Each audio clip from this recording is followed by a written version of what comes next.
Namaskar dear student. Today I welcome all of you. I am Ramesh Nihul. Yesterday we have seen that writer has created the picture of good conductor before us. He treat people very well. He gets sympathy from the people. When there is a rain, he tells people that there is a room inside. With old people, he was considered as a son. And with the children, he cared like a father. And he had a special place for a young people. He make with them jest. And for the blind person,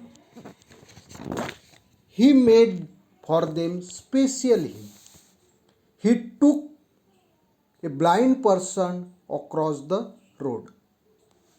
Such type of good natured person's feature writer created before us.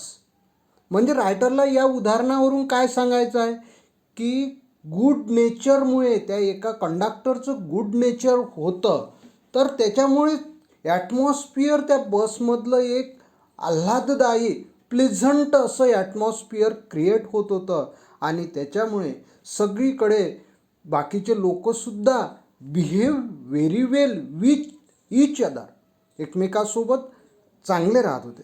Today we are going to see page number 18. First paragraph, see all of you the first paragraph on page number 18. What struck me particularly was the ease with which he got through his work. Writer surprise, here struck means surprise. Easily, yes means easily he got through his work. Easily he did his work. Conductor's job is not a easy one. कंडक्टरचं काम काही easy नाही, परंतु हे difficult task he was doing very easily.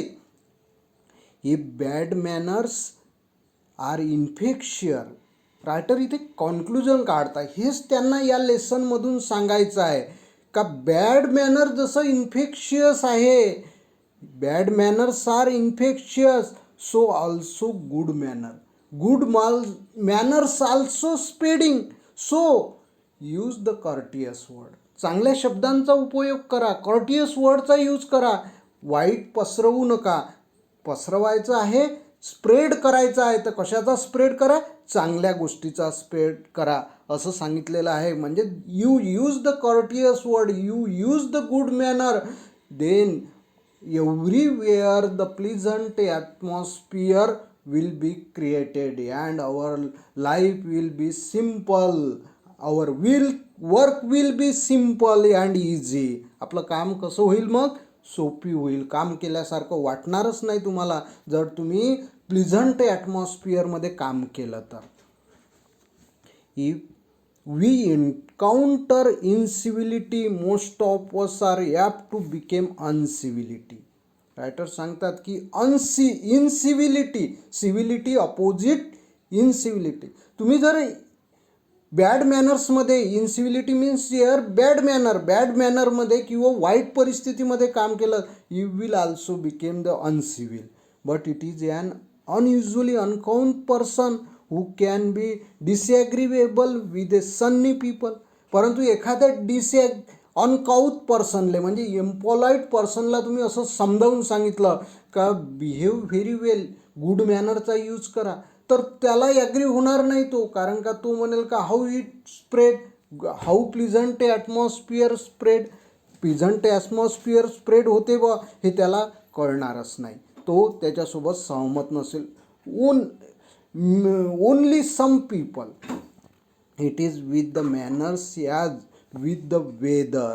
म्हणजे weather इथे किड्सचं एक example दिलेलं आहे. वेदर जसं चांगलं असेल, गुड वेदर असेल, we can wander here and there, we can go, we can travel, आपण ट्रॅव्हल करतो. तर इथे रायटरने एक किड्सचं वाक्य दिलेलं आहे. Nothing clears up my spirit like a fine day. Fine day असेल तर writer gets Keats. Keats is a famous poet. he is a British poet and famous poet. he has written many poem. खूप poem लिहिलेले आहे त्यांनी. आणि त्यांनी सांगितलं का ही गेट्स आयडिया. वेदर जर चांगलं असेल तर त्यांना आयडिया सुचतात. तर रायटर याच्यासाठी इथे एक्झाम्पल देता, A G Gardiner says here, we must create a healthy atmosphere where we work, in our family, in our house, in our school. सगळीकडे आपण हेल्दी ॲटमॉस्फिअर क्रिएट केलं तर you will get an idea, your creation will work, तुमची creativity will work. And a cheerful person descend on even the gloomiest of us with something of benediction of a fine day. Writer here says cheerful personमुळे आपण तर सगळे most of the people have the tension.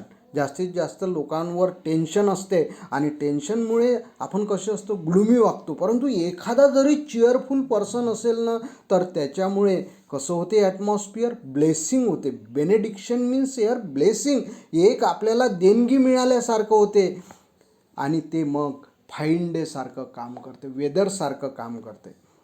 And so it was always a fine weather on the polite conductor bus. तर इथे fine weather कसं create होत होतं तर या पोलाईट कंडक्टरच्या बिहेवियरमुळे, गुड बिहेवियरमुळे क्रिएट होत होतं. हिज ओन सिव्हिलिटी, त्यांची जी सिव्हिलिटी होती, गुड मॅन कॉर्सियस वर्डचा ते यूज करायचे. He sprinkled on all people his courteous word, courteous behave ते स्प्रिंकल्ड करत होते. तर त्याच्यामुळे सगळीकडे कसं आल्हाददायी pleasant atmosphere is created.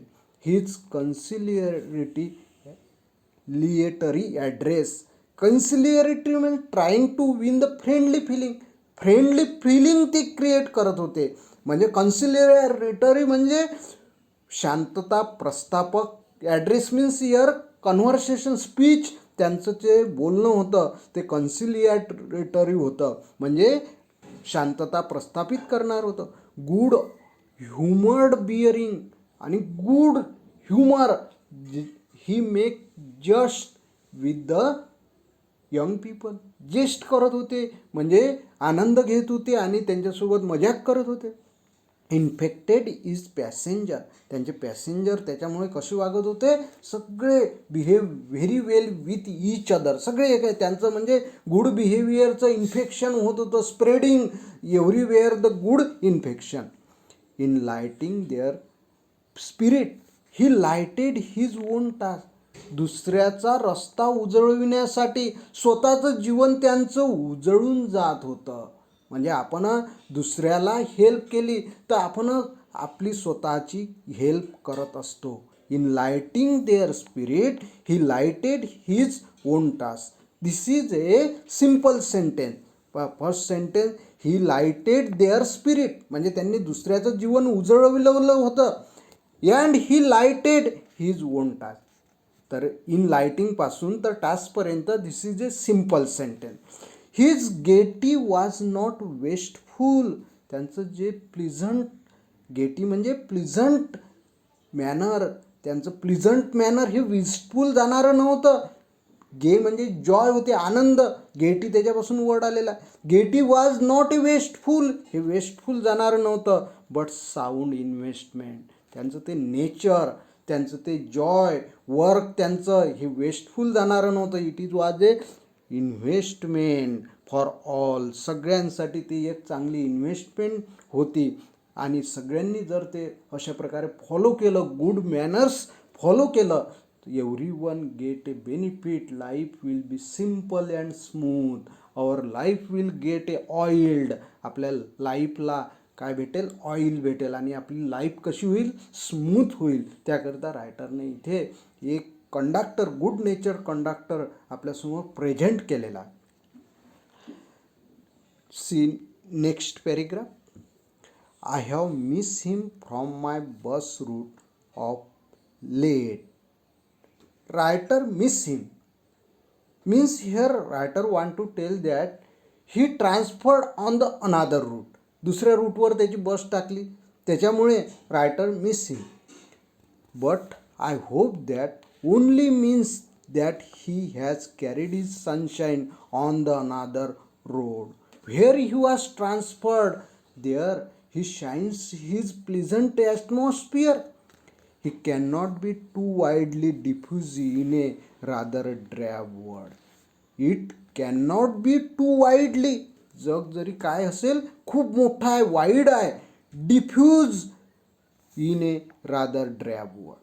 But he spread, त्यांनी स्प्रेड केलं, स्प्रेड अराउंड. जिथे कुठे ते जातात ते स्प्रेड करतात. तो पोलाईट कंडक्टर. जर तो कुठेही गेला व्यक्ती, तो व्यक्ती त्या तिथल्या किती वाईट परिस्थिती असेल तर त्या वाईट परिस्थितीला तो शाईन्स करण्याचं काम करेल. And I make no apologies for writing a panegyric on an unknown bus conductor. And I make no apologies. Apologies means sorry, or I make no explanation. मी इथे काही त्याच्यासाठी एक्सप्लेनेशन देत नाही. काय सच ए लोअर क्लास पीपलला मी एक featured केलं म्हणून रायटर म्हणते I will not give I do not feel sorry. Panegyric on unknown bus conductor म्हणजे त्याची प्रेज केली इथे या लेसनमध्ये. त्यांनी काय केलेली आहे, प्रेज केलेली आहे, त्यांची स्तुती केलेली आहे. Another example A G Gardiner takes. If Wordsworth could gather lesson of wisdom from the poor leech gatherer on the lonely moor. You know that Wordsworth is also a famous poet. He is a nature poet. when we read the poem of the Wordsworth, we feel very happy. Wordsworth could gather lesson. Wordsworth हे विजडमचा lesson कोणापासून घेऊ शकता, एक साध्या क्रिएचरपासून. कोणता creature आहे, poor leech gatherer म्हणजे जो जळू, मराठीमध्ये लीच म्हणजे जळू म्हटल्या जाते त्याला, किंवा आपलं माणसाचं काय करते तो ब्लड सक करणे. ब्लड सक करणाऱ्या ॲनिमलपासून रायटरला काय भेटते, एक लेसन भेटते. म्हणजे एक त्यांना काहीतरी शहाणपणा भेटतो आणि त्याच्यावर नंतर ते पोयम लिहितात. ऑन द लोनली मूर ही पोयम ते लिहू शकतात. I see no reason why lesser people should not take the lesson in conduct from one who shows how a very modest and calling may be dignified by good temper and kindly feeling. I see no reason, there is no reason that people must take a lesson. लोकांनी मग अशा good natured person जे समाजामध्ये आहे, सोसायटीमध्ये आहे, त्यांच्यापासून lesson घ्यायला काही हरकत नाही बघ, असं रायटरचं म्हणणं आहे इथे. Writer teaches us from the good natured person you took a lesson. तुम्ही काय करा, टेक ए लेसन. तुम्ही लेसन घे, त्यांच्यापासून शिका, मॉरल लेसन शिका. Don't follow the ill natured person, discourteous person. समाजामध्ये डिस्कर्सियस पर्सन मोर असेल कदाचित, परंतु एखादा जरी गुड नेचर्ड पर्सन असेल, like a bus conductor writer presented here, रायटरने प्रेझेंटेड केलेला आहे. त्याच्यासारखा एक जरी व्यक्ती असेल कनी ज्याची आपण प्रेज करू शकतो, गुड टेम्पर असलेला, तर त्याला काय करा म्हणते, फॉलो करा म्हणते. See last paragraph on page number 18. It is a matter of general agreement that the war has had a chilling effect upon those little everyday civilities of behavior that sweeten the general air. Here writer tell us about the Second World War. Second World War started in 1939 and it end in 1945. It is a matter of general agreement that war has had a chilling effect. वारमुळे त्या काळामध्ये 1945 म्हणजे त्या I told you effect everyone's life. म्हणजे तिथे Japan on the Japan Hiroshima Nagasaki country has a bombed and many people became lame, many people were killed, कितीतरी लोक मारल्या गेले. आणि America England had also got so much loss, खूप loss झाला. आणि त्याच्यामुळे सगळीकडे ग्लूमी ॲटमॉस्फिअर, एक वाईट बॅड ॲटमॉस्फिअर तयार झालेलं होतं. त्याची रायटर रिमाइंडर्स त्याची एक तिथे या लाईनमधून आठवण करून देतात. त्याच्यामुळे आपलं बिहेवियर कसं झालं आहे बॉ, अवर लाईफ बिकेम बॅड, वाईट झालेली आहे बॉ, तरीसुद्धा फॉरगेट दिस, ते विसरा तुम्ही. Forget bad behaviour, bad atmosphere, तुम्ही वाईट गोष्ट विसरा. जरी वार झालं असेल आणि वार इफेक्टेड यू, तरीसुद्धा तुम्ही वाईट गोष्ट विसरा. We must get those civility back if we are to make life kindly and tolerable for each other. You remember, तुम्ही रिमेंबर करा म्हणते का, happiest days in your life, तुमच्या जीवनामधले हॅपीएस्ट डेज रिमेंबर करा आणि ते हॅपीएस्ट डेजला फॉलो करा. Don't follow the gloomiest days, don't follow the bad days. We can not get them back by invoking the law. तर आपण चांगले दिवस, चांगली गोष्ट, law, we can not get them back by invoking the law, लॉचा प्रयोग करून आपण आणू शकत नाही. The policeman is necessary symbol and the law is a necessary institution for a society that is still some what lower than the angel. तर policeman is a necessary symbol, policeman हा समाजामध्ये आवश्यकच आहे. आणि तशाच प्रकारे law is compulsory, law is a important institution. परंतु तुम्ही म्हणाल की law will do everything for bringing the pleasure in your life. तुमच्या जीवनामध्ये आनंद आणण्यासाठी पोलिसमॅन आणि तुमच्या जीवनामध्ये आनंद आणण्यासाठी हे लॉ सगळं काही करेल. It is wrong. तुमचं ते म्हणणं रॉंग आहे. Lower than the angels means here less than the perfect. म्हणजे तुम्ही सगळं काही लॉवर आणि पोलिसमॅनवर डोंट पुट, सगळं काही त्यांच्यासाठी सोडू नका. You follow the good behave, you follow the courtesy, तुम्ही you behave with very well with other people. But the law can only protect us against the material attack, violent attack. Violence विरुद्ध आपला protect करेल, आपलं संरक्षण करेल, परंतु सगळ्याच बाबतीत करणार नाही. Nor will the liftman's way of meeting moral offer by physical violence help us to restore the सिव्हिलिटी.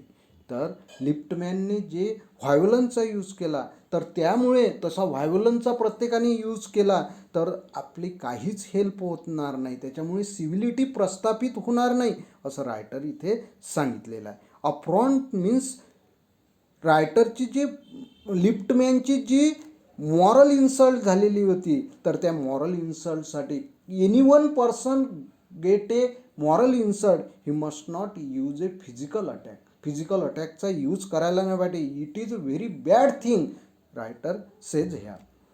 I suggest to him, writer त्याला ॲडव्हाइस देते इथे या लेसनच्या माध्यमातून, that he would have had a more subtle and effective way.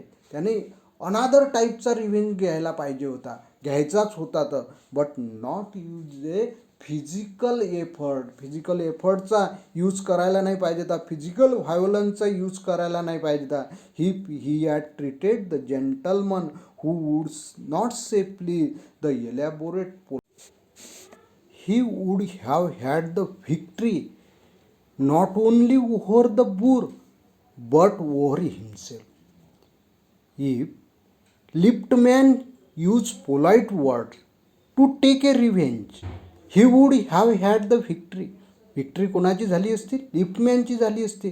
Not only over the rude person, not only over the passenger, त्या पॅसेंजरवरच झाली नसते, तर he won the victory over his physical violence. That is the victory that count. आणि he victory spiritual victory झाली असती आणि चांगली व्हिक्ट्री झाली असती. The polite man may lose the material advantage but he always has the spiritual victory. Polite person आपण समाजामध्ये पाहू शकतो की त्यांच्याजवळ he had not a lots of material wealth, त्यांच्याजवळ लॉट्स ऑफ मटेरियल वेल्थ नसेल, बट दे आर हॅपी. त्यांच्याजवळ काय असते? हॅपीनेस असते. I comment to the liftman a story of Chesterfield. Writer tells air I tell the story. Comment means air praise करणे, स्तुती करणे. तर चेस्टरफील्डची स्टोरी त्यांना या लिफ्टमॅनला सांगायची आहे, म्हणजे आपल्याला सुद्धा सांगायची आहे त्यांना. In this time the London streets were without a pavement of today. It is a far old story, खूप अगोदरची स्टोरी आहे. आणि त्यावेळेस चांगले रस्ते नव्हते, पेवमेंट नव्हते इंग्लंडमध्ये. And the man who took the wall had the driest footing. आणि एकमेकांच्या समोरून जायचं आहे तर तिथे खूप त्रास होत होता एकमेकांच्या रोड क्रॉसिंग करताना किंवा in front of two person. तर त्यावेळेला I never give the wall to a scoundrel. Scoundrel means fool person, मूर्ख. Chesterfield came before a person. Chesterfield एका व्यक्तीच्या समोर आले आणि तो व्यक्ती त्यांना म्हणाला, I never give the wall to a scoundrel. मी मूर्खांना रस्ता देत नाही असं म्हणाला. Chesterfield can use a violence, use a physical effort. कारण त्याने काय म्हटलेलं होतं? स्कॉन्ड्रल म्हटलेलं होतं, म्हणून ते त्याचे फिजिकल एफर्टचा यूज करत शकत होते. Said the man who made the Chesterfield one day in the street. स्ट्रीटवर भेटला आणि तो म्हणाला, what answer Chesterfield give on it? I always do. मी स्कॉन्ड्रल लोकांना, मी मूर्खांना रस्ता देतो. He gave the exact answer to him. He won there. तो वोन झाला by using the polite word. Polite वर्डचा यूज करून चेस्टरफील्डने व्हिक्ट्री मिळवलेली आहे, विजय मिळविलेला आहे. स्टेपिंग विथ द बो इन टू द रोड. आणि अशा प्रकारे जो इन फ्रंट पर्सन होता, समोरचा व्यक्ती होता, तो बोविंग खाली मान घालून चालला गेला. I hope the liftman will agree. आणि अशाच प्रकारची व्हिक्ट्री कोण मिळवायला पाहिजे होती? लिफ्टमॅनने मिळवायला पाहिजे होती. Then he would not get a fine. त्याला फाईन भेटला नसता, त्यांना पनिशमेंट भेटली नसती. His revenge was much more sweet. आणि त्याचा रिव्हेंज स्वीट झालेला असतं तेच लिफ्टमॅनचा. Than if he had flung the fellow into the mud. त्या थ्रोविंग केल्यापेक्षा फ्लिंगचं पास्ट टेन्स फ्लंग आहे आणि थर्ड फॉर्मसुद्धा फ्लंग. ही हॅड फ्लंग, तर त्या व्यक्तीला थ्रोविंग करून, हर्ट करून काहीच फायदा नाही झाला. In this way here writer A.G. Gardiner tells us through this lesson, use courteous word, use good manner and follow everyday good manner. Don't follow the bad behavior, don't follow the discourtesy, and your life will be pleasant. Today I stop here. Thank you for watching my video. आणि दररोजच्या जीवनामध्ये मी तुम्हाला सांगेल का good मॅनरचा use करा, कॉर्टियस वर्डचा use करा, bad मॅनरचा use करू नका. आणि त्याच्यामुळे तुमचं तर जीवन सुगंधित होईलच, प्लेझरस होईलच, तर समोरच्या व्यक्तीचं सुद्धा जीवन हे प्लेझरस होईल जर कॉर्टियस वर्डचा, गुड बिहेवियरचा यूज केला तर. Thank you very much.